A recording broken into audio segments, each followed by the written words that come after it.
अस्सलाम वालेकुम नाज़रीन, आऊं आहियां अनवर अली सोलंकी ऐं अवां ॾिसी रहिया आहियो सिंधी शूज़ न्यूज़ टीवी।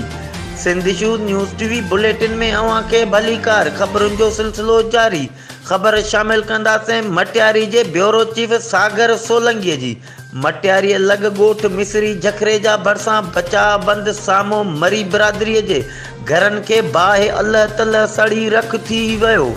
सरहदी वारनि खे मदद जी अपील। ख़बर मूजिबि मटियारीअ लॻ मिसरी जखरे जा भरिसां बचाव बंदि पासे में धुएं दुखण सबबि रोशन वलद बख्श अली मरी, एजाज़ खान वलद जाड़ो मरी, पीर बख्श मरी, ज़फर मरी जे घरनि खे धुएं दुखण सबबि ओचितो बाहि वकोड़े वई, जंहिं सबबि घरनि में पियल 30 मण अनाज, 2 रोडन, 3 खटूं, हंध बिस्तरा सड़ी विया आहिनि। घर धणी पंहिंजूं जानियूं बचाए ॿाहिरि निकिता आहिनि, जॾहिं त ॻोठाणनि पारां फायर ब्रिगेडियर गाॾी अमले इतला बावजूद बि कलाकनि जा कलाक देरि सां पहुती। बाहि सबबि समूरो सामान सड़ी रख थी वियो आहे।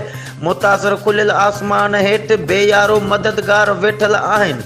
मुतासिरनि डीसी मटियारी समेत हितां जे चूंडियल नुमाइंदनि ऐं वसवारनि खां वहार करण जी अपील करे छॾी आहे।